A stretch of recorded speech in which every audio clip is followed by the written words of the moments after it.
Labdien, cienījamie klātesošie! Sākam Baltijas valstu un Kanādas ārlietu ministru kopīgo preses konferenci. Tā notiks latviešu un angļu valodā, tiks nodrošināts arī tulkojums. Izmantojiet jums pieejamās austiņas. Preses konference tiek translēta arī tiešsaistē. Vārds Latvijas ārlietu ministrei Baibai Bražai. Lūdzu. Labdien! Bonjour, bienvenue, Melanie, Riga. Good afternoon, everybody. Labdien, godātie klātesošie!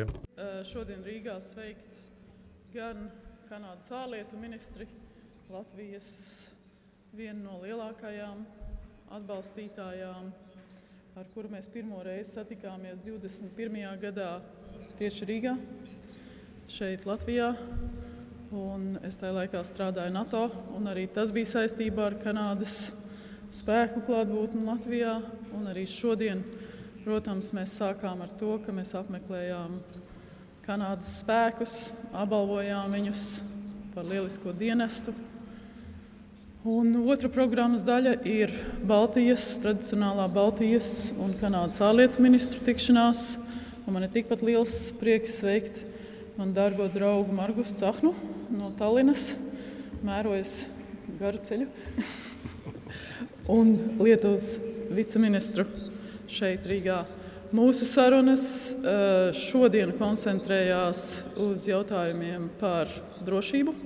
Tātad mēs visi dodamies uz NATO ministru sanāksmi rītdien par NATO, kas ir spēcīgāka, NATO, kas ir vienota, NATO, kas ir spējīga atturēt un atvairīt draudus, par to, ko mēs katrs ieguldam aizsardzībā, par, protams, transatlantiskajām attiecībām daudz runājām.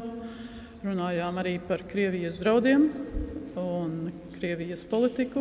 Šobrīd tā ir karš un nav ilūziju, ka tuvākajos gados tas var mainīties. Un, protams, par atbalstu Ukrainai. Tāpat arī par izaicinājumiem, kas ir starptautiski, sākot ar Ķīnas spiedienu politiku pret daudzām valstīm, par iesaisti pasaulē, attiecībām ar globāliem partneriem un citām lietām. Un man ir tas gods dot vārdu Melānijai Džolī, Kanādas ārlietu ministrei, viņas ievadvārdiem. Merci. Liels paldies! Es vēlējos pateikties Latvijas ārlietu ministrijai par silto saņemšanu un uzņemšanu. Tiešām liels paldies! Mēs jau kopā praktizējam franču valodu, tad turpināšu franču valodā. Esmu otro reizi ieradusies vizītē Latvijā. Tāpat vērējos pateikties arī Igaunijas ārlietu ministram un Lietuvas ārlietu ministra vietniekam par ļoti auglīgiem un noderīgiem sarunām, kā jau Baiba iepriekš minēja. Mums bija iespēja satikt NATO karavīrus, un tas tik tiešām bija lepnuma pilns brīdis satikt NATO karavīrus un pateikties viņiem par viņa dienestu. Tāpat arī vēlējos no sirds pateikties Latvijai par silto uzņemšanu un tāpat par lielisko atbalstu no Kanādas karavīriem. Tāpat arī vēlējos pateikties Latvijas lieliskajam atbalstam nesenajam Resolute Warrior, kuru Kanāda vadīja, un mēs to nebūtu varējuši paveikt bez jūsu atbalsta. Tas bija pirmais šāda veida mēroga uzdevums, kur Kanāda vadīja daudznacionālo brigādi. Tajā piedalījās, tas bija lielākais šāda veida uzdevums pēdējo 30 gadu laikā Eiropā. Tādā veidā Kanāda norādīja, cik būtiska drošība ir drošība Latvijā un tāpat arī NATO. Kopš Krievijas iebrukuma Ukrainā mūsu klātesamība tikai pieaug. Tiem latviešiem, kas mūs vēro, vēlējamies pateikt, ka mēs te būsim uz palikšanu. Latvia, but over the last year we opened. Un tāpat arī strādājam Lietuvā, Igaunijā, paplašinām savu klātbūtni tur un tāpat arī Latvijā. Mēs esam solidāri kopā ar saviem Baltijas draugiem un NATO dalībniekiem. Tāpat arī priecājamies, ka Kanāda savā misijā Unifier kopēji apmāca Ukraiņu karavīrus šeit, Latvijā. Protams, mēs arī uzsvērām mūsu atbalstu Ukrainai, ka mēs esam tik vienoti kā nekad, lai atbalstītu Ukrainu. Kā jau minēja mūsu kolēģi, mēs runājām par dažādiem izaicinājumiem un problēmām. Protams, runājām par daudzām ģeopolitiskām problēmām, un es ar prieku atbildēšu uz jūsu jautājumiem. Ārlietu ministram. Please. Yes. I can speak French. But Baiba, thank you very much. Franču valodā es nerunāju, bet jebkurā gadījumā gribētu pateikties Bražas kundzei par viesmīlīgo uzņemšanu. Un tiešām tā tad bija jāmēro diezgan tāls ceļš, lai nonāktu Rīgā. Bet mums bija kārtējā NATO ārlietu ministru tikšanās un bija ļoti konstruktīva diskusija, doma apmaiņa par dažādām tēmām, par kurām mums patiesībā lielā mērā viedokļi sakrīt. Paldies Žolī kundzei par Baltijas valstu apciemošanu. Protams, Kanāda ir ārkārtīgi svarīga mūsu kolektīvajā aizsardzībā un Baltijas reģiona drošībā. Un, protams, kā ietver nācija šeit Latvijā, protams, aizsargājot savus karavīrus, aizsargā arī mūsu Baltijas valstu iedzīvotājus, tādēļ ir ārkārtīgi svarīgi. Tātad izprast šo te situāciju, kāda ir šobrīd izveidojusies uz robežas ar Krieviju. Mums tāpat arī jāapzinās, ka Krievija jau faktiski jau 3. gadu izvērš pilnmēru iebrukumu Ukrainā. Mēs, protams, runājam par to, kā atbalstīt Ukrainu militāri, tāpat arī jāsniedzot humāno palīdzību Ukrainas rietumu reģioniem. Mums jāatbalsta Ukraiņi, lai tie gūtu uzvaru šajā karā, spētu pārdzīvot ziemu. Un mēs, protams, ļoti labi apzināmies, ka nekādas miera sarunas nevar tikt uzsākts bez Ukrainas dalības, jo Ukraiņa šobrīd cīnās ne tikai par savu neatkarību, bet arī par mūsu brīvību. Mēs kā Baltijas valsts ļoti labi apzināmies, ka viņi faktiski izcīna šo cīņu mūsu vārdā. Jāapzinās, ka šāda veida atbalsts līdz ar to mums ir ārkārtīgi svarīgs. Bez tā mēs arī pārrunājām pasaules drošības jautājumus. Ziemeļkorejas karavīrus vairāku 100 kilometru attālumā, kas cīnās netālu no mūsu robežas, protams, mēģinot mainīt šīs te iebrukuma tālāko gaitu, jo ir skaidrs, ka šis te iebrukums no Krievijas puses nav vērsts tikai pret Ukrainu, bet pret visu faktiski pasauli. Mēs redzam to, ka šajā pasaules daļā cīnās gan Ziemeļkoreja, gan citu valstu karavīri. Mēs, protams, runājam arī par transatlantiskajām attiecībām no Baltijas valstu viedokļa, ne tikai tātad, ja mēs runājam par sadarbību starp Baltijas valstīm un Kanādu, bet arī NATO ietvaros, kā arī runājam par transatlantiskajām attiecībām ar ASV, kā jūs zināt, prezidents nākamā gada sākumā stāsies pie savu pienākumu pildīšanas, tā kā mēs pārunājam arī to, kā mēs sadarbosimies ar ASV nākotnē. Mums bija vēl virkni jautājumu, ko pārunāt šajā sakarā. Protams, mēs runājam arī par papildus ieguldījumiem aizsardzībā, ieguldījumiem aizsardzības resursos, un rīt NATO ārvalstu ministri turpinās diskutēt par šiem jautājumiem, kā arī nākamā gada samitā Hāgā arī turpināsim par to diskutēt. Un, protams, aicināsim palielināt ieguldījumus, aizsardzības tēriņus, un Igaunija piedāvās noteikti to, ka tiem ir jābūt 2,5% no IKP apmērā visām valstīm. Es nevaru, protams, minēt visus jautājumus, ko mēs pārunājam, bet pats fakts, ka šī sanāksme ir notikusi, ir ārkārtīgi nozīmīgs. Paldies par uzmanību. Ārlietu ministra vietniekam Egidijam Meilūnam. Lūdzu, ministrs kungs. Thank you very much, dear ministers, ladies and... Liels paldies, dārgie ministri, dāmas un kungi. No sākuma vēlējos pateikties Latvijas ārlietu ministrei, ekscelencei Baibai Bražai par ļoti silto uzņemšanu. Mēs novērtējam šo 3. Baltijas un Kanādas tikšanos, kas ir ļoti būtiska daļa no mūsu partnerības starp 3 Baltijas valstīm un Kanādu.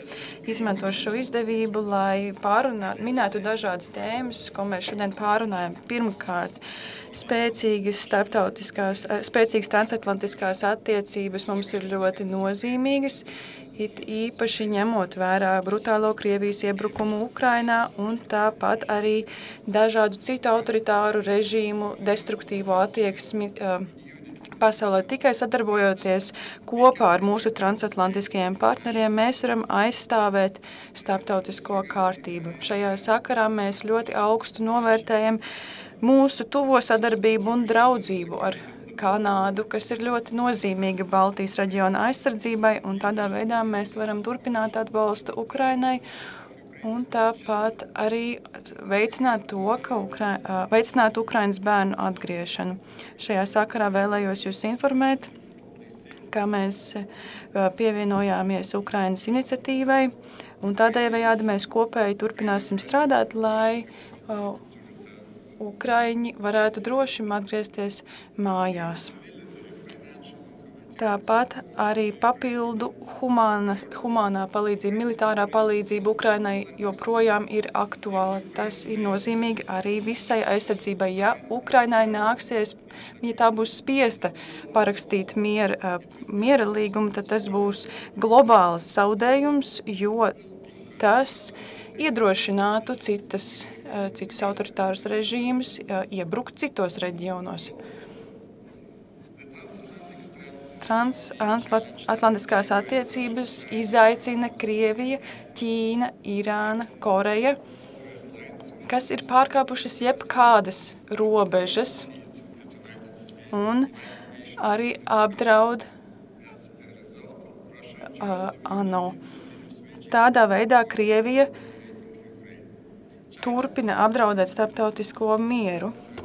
Ķīna rāda dažādus drošības apdraudējumus Eiropas Savienības drošībai, kas arvien vairāk tiek pamanīts pēdējā laikā. Tāpat arī ir novērots, ka bijuši gadījumi, kad ir bojāti kābeļi Baltijas jūrā. Runājot arī par Krievijas hibrīdu uzbrukumiem, kas turpina notikt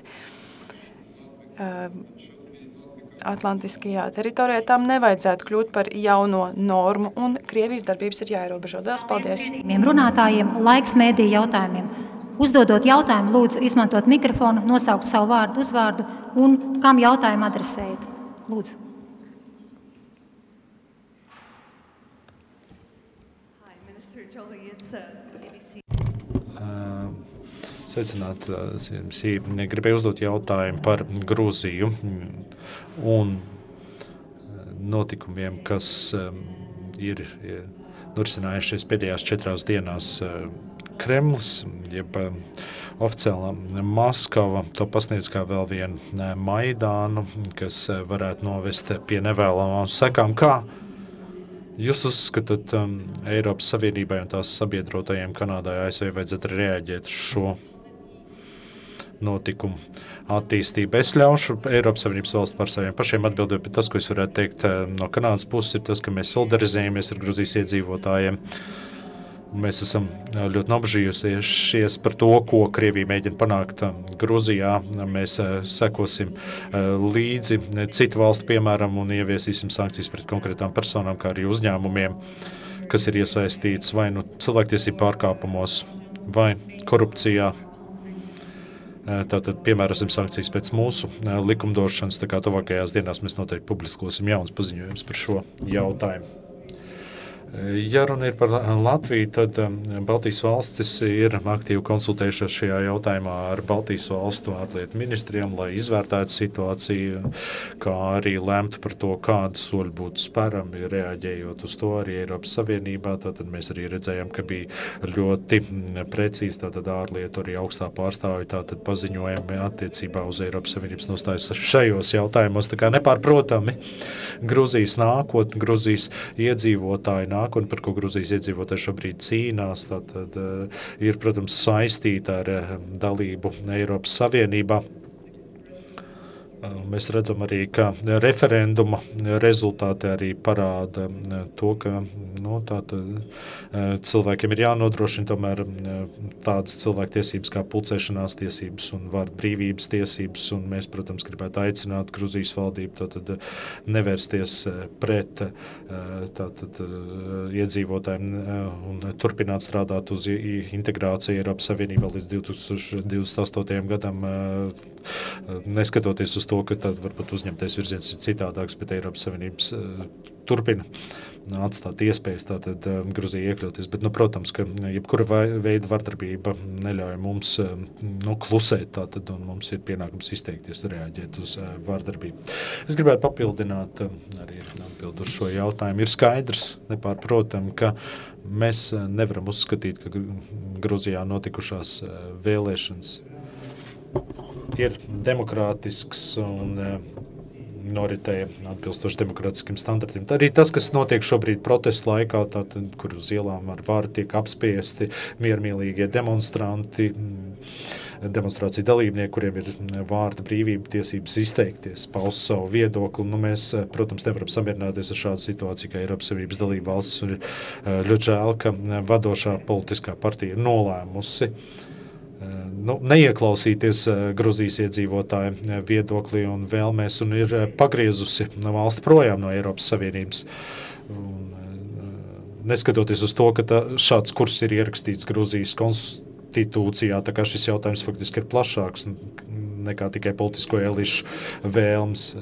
Tas ir saistīts ar iedzīvotāju vēlmi, gribu tātad un gribu iestāties Eiropas Savienībā, piederēt pie demokrātiskās pasaules, un kā Brāžas kundze norādīja, mēs arī 3 Baltijas valstu vārdā arī esam vienojušies, ka mēs ieviesīsim sankcijas pret tām personām, kas ir atbildīgas par tātad šo te miermīlīgo protestētāju vajāšanu, vardarbīgu vajāšanu pretrunā ar cilvēcības principiem, un šodien mēs arī darīsim zinām arī šo te personu vārdus, tātad, pret kuriem tiks vērstas sankcijas, un mēs, protams, ka šos jautājumus arī pārnāsim Eiropas Savienības mērogā ar kolēģiem Eiropas Savienībā, jo pirms vairākiem gadiem Eiropas Savienība izteica nepārprotamu atbalstu tātad Gruzijas virzībai uz Eiropas Savienību, un neskatoties uz to, šī politiskā partija tomēr ir nolēmusi pagriezt Gruzijas kursu citā virzienā, tādēļ mēs esam ļoti nobažījušies, ka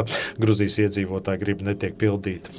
Latviski to pateikt, ka jau no pagājušās nedēļas beigām mēs detalizēti runājām gan ministru starpā, gan dienestu, gan diplomātu starpā par to, kādas darbības veikt. Jo, protams, viens ir tas, kas saistās ar Gruzijas iekšējām lietām, tās ir Gruzijas tautas valdības lēmumi.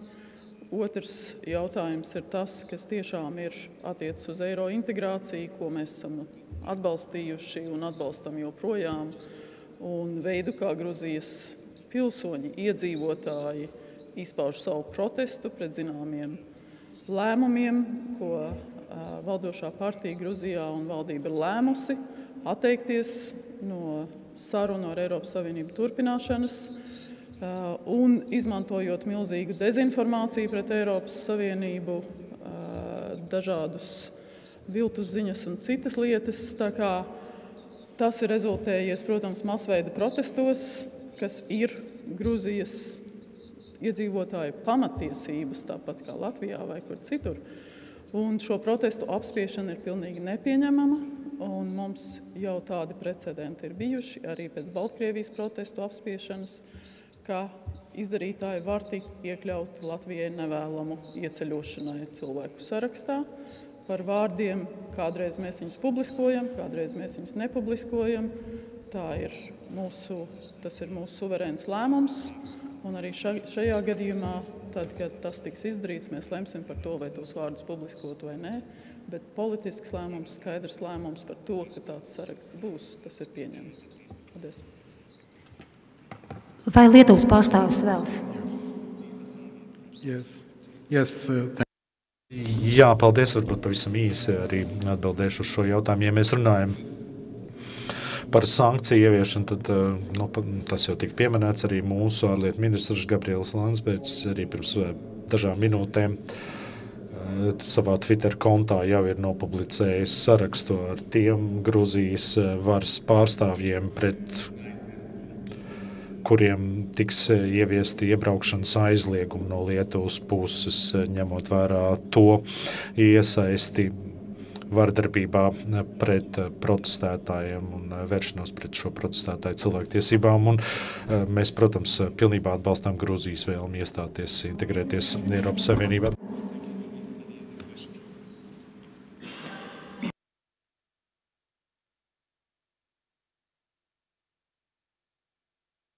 Latvijas televīziju.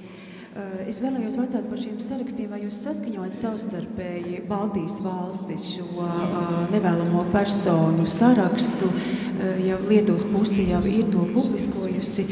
Un es vēlējos arī pavaicāt par Ukrainu, par to, ka Vladimirs Zelenskis ir sacījis, ka varētu garantēt NATO aizsardzību Kijevas kontrolētajām Ukrainas daļām, lai mazinātu šo karsto situāciju šobrīd. Vai jūs par to rīt runāsiet, vai kaut kādā veidā tas ir diskusija plānā? Un Lietuvas pārstāvim, ja es drīkst pavisam ātri, Ķīna ir pateikusi, ka būs smaga atbilde pēc Ķīnas diplomāta izrādīšanas. Kāda atbilde jūs sagaidat? Paldies. Paldies noteikti gan par Ukrainas ceļu uz NATO, gan par NATO sabiedroto lēmumiem par atbalstu Ukrainai, gan divpusējiem, gan kolektīviem, kā NATO, gan par Krievijas atturēšanu.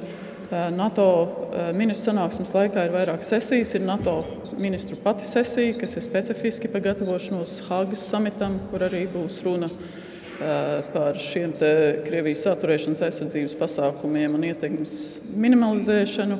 Es arī gribētu teikt, ka nav tā, ka Krievijas hibrīdu uzbrukumi ir bez ierobežojumu. Nē, tieši otrādi, gan mūsu drošības dienesti, kiberinstitūcijas un visas citas institūcijas ļoti pamatīgi strādā, lai Krievijas šie te hibrīdu uzbrukumi kā reiz tiktu ierobežoti.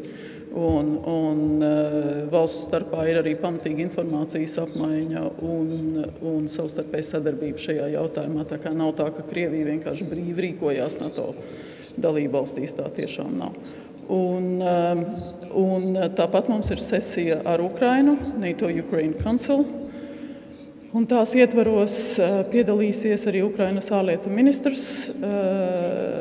Tā būs ļoti atklāta diskusija, kā vienmēr. Es negribu iepriekš paredzēt nekādus lēmumus. Mēs no Baltijas valstu puses esam skaidri pateikuši, ka mēs atbalstam ielūgumu izsniegšanu Ukrainai, mēs atbalstam Ukrainas nākotnes dalību NATO, gan pēc, tā sakot, praktiskiem sasniegumiem, kas Ukrainā ir NATO integrācijas procesā attiecībā uz savietojamību un citu, par to, kāds ir miera process vai kāds ir pamiers vai kas ir cits, tas ir Ukrainas lēmums. Tur neviens cits Ukrainas vietā šādus lēmumus pieņemt nedrīkst. Uz kādiem noteikumiem tas notiek, vai tas notiek, kad tas notiek, neviens no mums to nediktēs Ukraiņiem. Bet mēs būsim ļoti atklāti diskusijās NATO ministru ietvaros par to, kādā veidā tas attīstās. Attiecībā uz tādiem personu sarakstiem, es domāju, ka Latvijas žurnālisti diezgan labi jau ir pazīst un ir pieraduši, ka tā informācija, ko mēs vācam un kā mēs pieņemam lēmumus, kādreiz ir publiska, kādreiz nav, par konkrētiem cilvēkiem, par viņu izdarīto, kādā veidā viņi ir kaut kādā veidā ietekmējuši zināmus procesus. Tā kā arī šajā reizē ir informācijas apmaiņa savstarpēji, procesi notiek konfidenciālā veidā, teiksim, tā informācijas apmaiņa, un cilvēku saraksti var nebūt identiski. Varbūt valsts, kas liek vairāk cilvēku šajā neiebraucošo personu sarakstā, un varbūt valsts, kas liek mazāk. Tā kā šajā gadījumā tie mums nav, teiksim, kolektīva lēmuma pieņemšana, mums ir kolektīvas konsultācijas savstarpējas, bet var nebūt identiski. Regarding your three questions. Runājot par jūsu 3 jautājumiem, tātad pirmais par sankcijām. Man liekas, ka par to jau tika atbildēts. Otrais jautājums par Ukrainu un tās ielūgumu pievienoties NATO. Jūs man iepriekš jautājāt jau par šo. Kanādas nostāja ir šāda, ka Ukrainai vajadzētu būt daļai no NATO, tad, kad to apstākļi atļauj. Un tādējādi varētu tai piedāvāt visaugstāko drošības garantiju. Saistībā ar 3. jautājumu par Ķīnas diplomātiem. Kanādas nostāja ir šāda, un es domāju, ka arī Ziemeļamerikas nostāja ir šāda, ka ir skaidra saikne starp to, kas notiek šajā reģionā un to, kas notiek Ukrainā un uz Eiropas teritorijām. Mums nevajadzētu lūkoties uz šiem 2 reģioniem pasaulē tā, kā tie nebūtu savstarpēji saistīti, jo tie ir savstarpēji saistīti. Tādējādi viņi palīdz Krievijas karavīriem, lai atbalstītu Krievijas nelegālo iebrukumu Ukrainā. Tāpat arī redzam to saistībā ar dažādām ekonomikas aktivitātēm no Ķīnas puses, tādējādi atbalstot Krievijas karu Ukrainā. Līdz ar to tas noteikti ir kaut kas tāds, par ko mums bija iespēja parunāt, un ceru, ka varēsim sadarboties ar Eiropas Savienības atbalstītājiem, lai mēs varētu kopā strādāt un nosūtīt Ķīnai kopēju spēcīgu ziņu. Atbildot uz jautājumu par Ukraina, mums ir jākoncentrējās uz to, kā mēs varam pašlaik atbalstīt Ukrainu katru nedēļu, katru dienu, sniedzot militāro atbalstu, infrastruktūras atbalstu, atbalstīt Ukrainas iedzīvotājus šajā ziemā. Tāpat mums arī smagi jāstrādā pie tā, lai nodrošinātu drošības garantijas. Bet būsim godīgi, vienīgā drošības garantija, kas darbojas, ir dalība NATO. Ja mēs varam par to vienoties, tad mūsu darbs ir šobrīd atbalstīt Ukrainu, lai tā spētu pievienoties NATO, jo tas ir arī mūsu interesēs. Ne tikai Ukrainas interesēs, bet arī tas ir arī reģionālās drošības jautājums. Citādi tā būs vienkārši zaļā gaisma Putinam turpināt iebrukumu. Tas ir skaidrs. Ja kāda cita veida spekulācijas šeit nestrādās, šis ir tas ceļš, pa kuru mums vajadzētu iet. Tas nozīmē arī to, ka mums visiem jābūt gataviem sniegt šādu garantiju saistībā ar 5. pantu. Tāpēc šīs abas lietas vajag izskatīt atbilstošajā secībā. Runājot par Grūziju, kā jau zināt, Igaunija ir digitāla valsts, tā mēs tikko parakstījām sankciju sarakstu pret 11 personām, tā skaitā pret Ivanišvili un tāpat arī pret iekšlietu ministru. Šis saraksts tiks publiskots. Mēs diskutējam par to, kas tiks iekļauts šajā sarakstā, bet tas tik tiešām ir neatkarīgs valdību un valstu lēmums. Ir dažādas arī procedūras šajā visā aspektā, kas jāņem vērā. Tāpēc ir ļoti svarīgi, ka 3 Baltijas valstis, 3 Baltijas ārlietu ministri atzīst, ka tas tiek darīts un šādi saraksti tiek veidoti. Bet katra valsts pati nolemj, kurus personas iekļaut šajā sarakstā. Paldies! Ja drīkstu atbildēt uz 2. jautājumu par Ukrainu un NATO. Lietuvas nostāja ir bijusi nemainīga kopš 2008. gada, kopš Budapeštas samita. Mēs tik tiešām uzskatām, ka tikai NATO dalība varētu aizsargāt Ukrainu. Mēs uzskatām, ka Ukraina ir to pelnījusi. Vēlējos piebilst vēl šo aspektu, ka Ukrainas dalība NATO būtu ļoti liela priekšrocība NATO. NATO Madrides, Viļņus un Vašingtonas samitā ir rakstīts, ir konkrēts punkts, kur norādīts, ka Krievija ir vistiešākais apdraudējums NATO dalībniekiem. Ukraina jau pierādīja, viņi zina, kā cīnīties ar šo apdraudējumu. Līdz ar to Ukrainas dalība NATO būtu ļoti būtiska priekšrocība transatlantiskajai kopienai. Saistībā ar jūsu jautājumu par Ķīnas diplomātiem vēlējos īsi citēt mūsu ārlietu ministra atziņu no pagājušās piekdienas. 3 locekļi no Ķīnas diplomātiem viņiem lūdza pamest šo vietu nesavietojamības dēļ un aktivitāšu nesavietojamību dēļ saistībā ar Vīnes konferenci, starptautiskajiem noteikumiem un Lietuvas likumdošanu. Tas ir tāds kā dzels likums, ka diplomātiem ir jāievēro likumi, tās valsts likumi, kurā tie atrodas. Tāds bija mūsu lēmums, un tas, ko mēs varētu gaidīt no Pekinas, es īsti nezinu. Varbūt labāk jājautā Ķīnas ārlietu ministrijai. Tas nebija mūsu lēmums eskalēt šo situāciju. Kā jau vairākas reizes norādījām, mēs vienmēr esam bijuši un joprojām esam gatavi konstruktīvam dialogam saistībā ar Ķīnas Tautas Republiku, kas būs balstīts apusējā cieņā. Yes, my name is Juris Kaža. I'm from the Global Spanish News Agency. Juris Kaža no Spānijas ziņu aģentūras EFI. Kā jūs zināt, pēc pāris nedēļām pie darba stāsies jaunā ASV administrācija. Ir skaidrs, ka gan jaunievēlētais prezidents, gan daudzi administrācijas pārstāvji ir mazāk entuziastiski par Ukrainas atbalstu, kā mums priekšā stāvošie ārlietu ministri. Ārlietu ministrija pārstāvji. Mēs arī esam piedzīvojuši to, ka Donalds Trumps ir draudējis ar ekonomiskiem pretsoļiem daudziem kaimiņu valstīm, tā skaitā arī pret Kanādu, kas varētu mainīties Eiropas Savienības ASV attiecībās ar Trumpa nākšanu pie varas ASV un kā tas varētu ietekmēt NATO. Ļoti daudz jautājumu, ļoti daudz pieņēmumu jūsu jautājumos. Viens, ko mēs varam droši pateikt, ir tas, ka mēs jau iepriekš esam strādājuši ar Trumpa administrāciju, ar Trumpa valdību, kad viņi bija pie varas laikposmā no 16. līdz 20. gadam. Premjerministram Trudeau bija ļoti veiksmīgi tikšanās Mar-a-Lago piekdienu vakarā.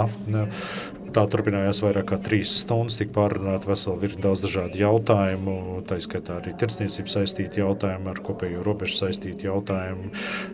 Tāpat tika pārrunāta arī situācija Ukrainā, tuvijos austrumos, tika pārrunāta arī ar enerģētiku un Arktiku saistītie jautājumi. Protams, šāda veida dialogs tikai turpināsies nākotnē. Mans uzdevums bija, protams, arī tikties arī ar daudziem senatoriem, gan no demokrātiskās, gan no republikāņu partijas. Esmu ar Lindsiju Grametu un Džimu Riču, esmu ļoti aktīvi sastrādājusies, kas ir viena no galvenajiem ārpolitikas veidotājiem šī brīža administrācija, nākamajā administrācijā, tāpat arī tikāmies ar vairākiem vadošajiem Trumpa administrācijas pārstāvjiem.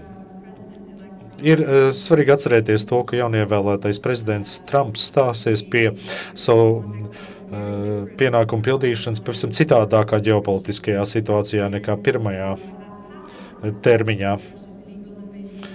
Tas, kas ir mainījies kopš Krievijas nelegālā iebrukuma Ukrainā, ir tas, ka NATO ir kļūst spēcīgāk un stiprinājusi tās dalību valstu aizsardzību. Kanāda, protams, ir palielinājusi tēriņus aizsardzībai un turpinās to darīt arī nākotnē, bet mums, protams, ir arī jāskatās, un šeit es varbūt arī nedaudz arī ietver atbildu uz iepriekšējo jautājumu. Mums ir tātad jāsasaista tas, kas notiek Indijas un Klusā okeāna reģionā, ar to spriedzi, kāda pastāv starp ASV un Ķīnu, un tāpat tas arī ar to, kas norisinās Eiropā. Šī procesa ir savstarpēji saistīti, un es domāju, ka Trumpa administrācijai, protams, tas arī ir nepārprotams skaidrs, un mums jāturpina arī pie viņiem strādāt pie šo situāciju risināšanas. Bija arī veiksmīgi tikšanās arī ar Zeļenska biroja vadītāju Andreju Jermaku, arī mēs pārunājām atbalstu Ukrainai un pārunājām arī tāpatās arī NATO dalību valstu pārējo atbalstu Ukrainai. Mēs visi 4 šodien dosimies uz NATO galveno mītni, tātad, kur mēs turpināsim tātad apmainīties ar viedokļiem, tātad ministru līmenī par to, kas ir sagaidāms nākamajos mēnešos. Ja mēs runājam par Latviju, mums ir brīnišķīgas darba attiecības bijušas ar visām ASV administrācijām, un mēs gaidām ar nepacietību iespēju arī sākt strādāt atkal tātad ar Trumpa vadīto ASV administrāciju, gan aizsardzības investīcijas, gan arī mūsu ieguldījums kolektīvajā drošībā, gan arī mūsu atbalsts Ukrainai, līdzīgi kā tas ir citu valstu gadījumā, ir noteikti ļoti vajadzīgs ASV. ASV ir nepieciešama draugi tikpat lielā mērā, ka citām pasaules valstīm ir nepieciešama sabiedrotie draugi un atbalstītāji. Un Krievijas, Ķīnas, Ziemeļkorejas, Irānas, tāpat tās arī sadarbība pie kara kontekstā Ukrainā ir tikai nepārprotams signāls par to, ka valstis tātad apvienojās, tad šis te atbalsts Krievijai tiek sniegs. Mēs arī zinām, ka Krievija, tāpat tās arī dažādos pasaules reģionos mēģina pasniegt sevi daudz pozitīvākā gaismā, mēģinot parādīt sevi kā tāds labdars pasaules mērogā, kas, protams, nav taisnība, ja mēs paskatāmies to, kā šīs valsts izmanto Āfriku, tās resursiem, citas valstis. Mēs zinām, kā šīm valstīm dotie solījumi netiek pildīti. Protams, ir nepārprotams skaidrs, ka Krievija ir imperialistiska koloniāla valsts un iebrukums Ukrainā par to tikai spilgti liecina, ja to spilgti apliecina, un citas valsts to atbalstot Krievijas šādu rīcību. Protams, tādējādi nepārprotam izraisa arī pretreakciju no mums citām valstīm. Varbūt gribētu arī nedaudz papildināt šo atbildi. Es pirmās Trumpa administrācijas laikā biju aizsardzības ministrs. Pildīja aizsardzības ministra pienākumus, un es atceros, bija daudz dažādu spekulāciju par to, kāda būs šī te Trumpa administrācija un kas notiks, bet Trumpa administrācijas laikā mēs saņēmām daudz vairāk drošības atbalsta nekā jebkad, gan karavīru ziņā, gan citā veidā, un no Igaunijas viedokļa, protams, līdz ar to sadarbība ar ASV nemainīsies. Mēs ar ASV strādājam pie transatlantisko attiecību stiprināšanas jau sen, un šī saite, kas ir izveidota, ir ļoti cieši, tātad ne tikai divpusējā līmenī, bet arī Eiropas Savienības ASV līmenī. Bet, protams, ir mainījusies šī situācija, tā ir radikāli mainījusies, un šobrīd mēs esam faktiski situācijā, kādā bijām 38. gadā pirms Minhenes tikšanās, ja atcerieties šos vēsturiskos notikumus. Problēma ir tāda, ka ir ne tikai šis pilna mēroga Krievijas iebrukums Ukrainā, bet ir jautājums vispār par to, kā tas mainīs pasauli, kāda būs pasauli nākotnē, vai mēs spēsim aizstāvēt demokrātijas principus un starptautiskās tiesības, starptautiskos nolīgumus, un ASV, protams, ir vadošā šo vērtību aizsargāšanā, un tā ir bijusi kopš 20. gadsimta 30. gadiem, un es esmu publiski arī nepārprotam paudzis to, ka Trumpa kungam ir iespēja potenciāls kļūt par mūsu dienu Churchill, jeb līdzvērtīgu vadonu. Lithuania, other Baltic states. Mēs vēlējāmies vēl piebilst, ka mums ir transatlantiska partnerība, mums ir arī ļoti tuva sadarbība daudzās dažādās jomās, piemēram, drošība, aizsardzība, ekonomika. Mums ir izdevies palielināt tirsniecības apjomu ar ASV pēdējos gados. Tāpat mums ir dažādi apusēji dialogi par Kluso un Indijas okeāna reģionu. Tādējādi mēs uzskatām, ka turpināsim savu sadarbību ar ASV daudzās dažādās jomās. Paldies! Ar šo preses konferenci ir noslēgusies. Paldies un jauku dienu!